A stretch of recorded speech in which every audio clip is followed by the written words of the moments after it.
কি করে একজন সাধারণ মেষপালকের দেখা একটা স্বপ্ন সারা বিশ্বের কোটি কোটি মানুষের জীবনের অনুপ্রেরণা হয়ে উঠতে পারে।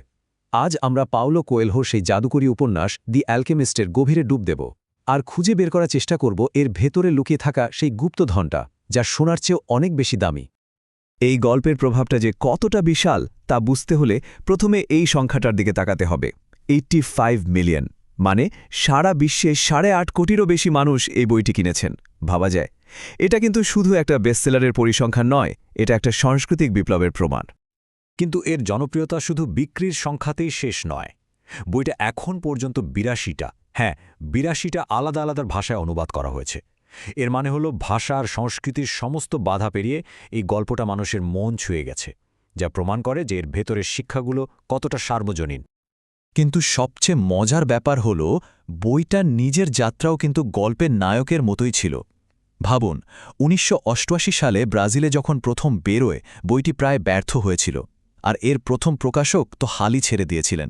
কিন্তু ১৯৯৩ সালে হারপার কলিন্স যেই না এর ইংরেজি অনুবাদ প্রকাশ করল, তখন থেকেই এর বিশ্বজয়ের যাত্রা শুরু হয়, যা আজও চলছে। তো আমাদের গল্পের শুরু হচ্ছে স্পেনের আন্দালুসিয়ার বিশাল প্রান্তরে, যেখানে সান্তিয়াগো নামের এক তরুণ মেষপালক তার ভেড়ার পাল নিয়ে ঘুরে বেড়ায়। কিন্তু সে আর ১০টা মেষপালকের মতো ছিল না, একদমই না। তার চোখে ছিল সারা দুনিয়া ঘুরে দেখার স্বপ্ন, আর এই স্বপ্নটা পূরণ করার জন্যই সে এই স্বাধীন জীবনটা বেছে নিয়েছিল। একদিন এক ভাঙা গির্জার ভেতরে একটা সাইকেমোর গাছের নিচে ঘুমানোর সময় স্যান্টিয়াগো একটা স্বপ্ন বারবার দেখতে শুরু করে।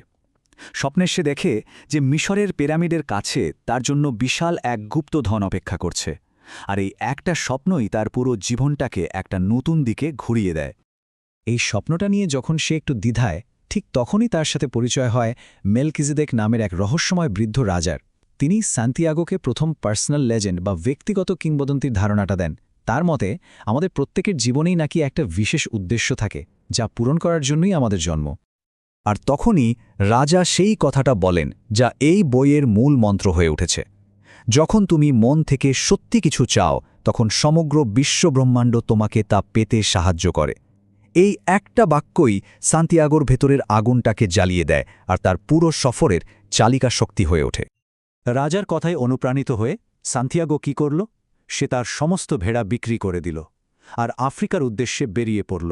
আর ঠিক এখান থেকেই তার আসল পরীক্ষা, শেখা এবং নিজেকে নতুন করে চেনার সফরটা শুরু হয়। তার যাত্রাটা কিন্তু মোটেও সহজ ছিল না। স্পেনের স্বপ্ন দেখার পর সে মরক্কোর তানজিয়ারে পৌঁছানো মাত্রই সর্বশান্ত হয়ে গেল। তার সব টাকা চুরি হয়ে গেল। এরপর সে একটা ক্রিস্টালের দোকানে পুরো ১ বছর কাজ করে ধৈর্য আর অধ্যাবসায় শেখে। আর সবশেষে মরুভূমির এক মরুদ্যানে পৌঁছে সে ভালোবাসা আর যুদ্ধের পরীক্ষার মুখোমুখি হয়। এই প্রত্যেকটা ঘটনাই তাকে কিছু না কিছু শিখিয়েছে। তানজিয়ারে সর্বশান্ত হওয়ার পর সে প্রতিকূলতার সাথে লড়তে শেখে। ক্রিস্টালের দোকানে কাজ করে সে ধৈর্যের মূল্য বোঝে। মরুদ্যানে ২টো বাজ পাখির লড়াই দেখে সে বিপদের পূর্বাভাস দিতে শেখে। আর সেখানেই ফাতিমার সাথে দেখা হওয়ার পর সে ভালোবাসার এক নতুন মানে খুঁজে পায়। সে শেখে যে সত্যিকারের ভালোবাসা কখনো পায়ে শেকল হয়ে জড়ায় না, বরং ডানা হয়ে উঠতে সাহায্য করে, নিজের স্বপ্নকে খুঁজে পেতে সাহস যোগায়। এরপর তার দেখা হয় এক অ্যালকেমিস্টের সাথে, যিনি তাকে যাত্রার শেষ ধাপে পথ দেখান। এই সময়ে সান্তিয়াগোকে তার জীবনের সবচেয়ে বড় পরীক্ষার মুখোমুখি হতে হয়, যখন ডাকাতদের হাত থেকে বাঁচতে তাকে নিজেকে বাতাসে রূপান্তরিত করার মতো এক অসম্ভবকে সম্ভব করার চ্যালেঞ্জ দেওয়া হয়। অবশেষে সমস্ত বাধা পেরিয়ে সান্তিয়াগো মিশরের পিরামিডের কাছে পৌঁছায়। দীর্ঘ যাত্রার শেষে তার স্বপ্নের সেই জায়গায় দাঁড়িয়ে সে গুপ্তধনের আশায় মাটি খুঁড়তে শুরু করে। তার বুকের ভেতর তখন উত্তেজনার ঝড়। কিন্তু ঠিক তখনই যখন সে তার লক্ষ্যের সবচেয়ে কাছে, আর এক দল ডাকাত তাকে আক্রমণ করে। তারা তাকে নির্মমভাবে মারধর করে, তার সবকিছু কেড়ে নেয়। এক মুহূর্তে মনে হচ্ছিল যেন তার সব চেষ্টা, সব স্বপ্ন, সব ধুলোয় মিশে গেল। ডাকাতরা তার কাছে কোনো সোনা খুঁজে পায়নি। তাহলে এত কিছুর পর সেই গুপ্তধনটা আসলে কোথায় ছিল? আর ঠিক সেই চরম হতাশার মুহূর্তে আসে গল্পের সবচেয়ে বড় টুইস্ট।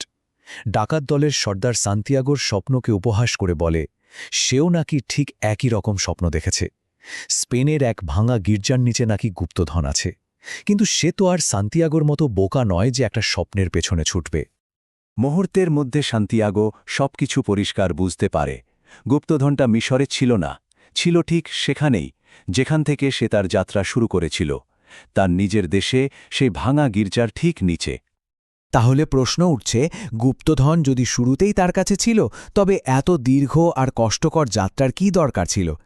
এখানেই বইটার আসল অর্থ আর অ্যালকেমির রূপকটা লুকিয়ে আছে।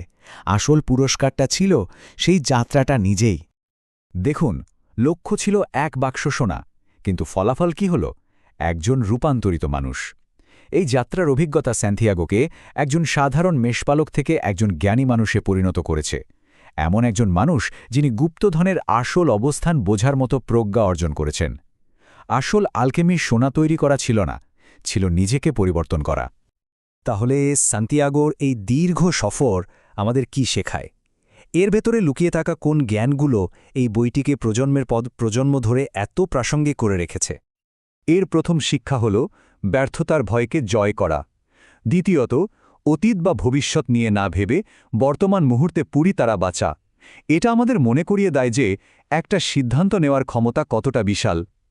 বইটি শেখায় যে সত্যিকারের ভালোবাসা কখনো স্বপ্নকে আটকে রাখে না, বরং তাকে ডানা মেলে উড়তে সাহায্য করে। আর সবচেয়ে বড় শিক্ষাটা হল, গন্তব্যের মতোই সেই যাত্রাপথটাও সমান গুরুত্বপূর্ণ। কারণ আসল গুপ্তধনটা যাত্রার শেষেই নয়, বরং পুরো যাত্রাপথে ছড়িয়ে থাকা ছোট ছোট লক্ষণ আর চিহ্নগুলোর মধ্যেই লুকিয়ে থাকে। সব শেষে একটা প্রশ্ন থেকে যায়, যে গুপ্তধন আমাদের ভেতরে বা খুব কাছেই রয়েছে, তা খুঁজে পেতে একজনকে ঠিক কোন পথে যাত্রা করতে হয়? দ্য অ্যালকেমিস্ট আমাদের সেই যাত্রার কথাই বলে।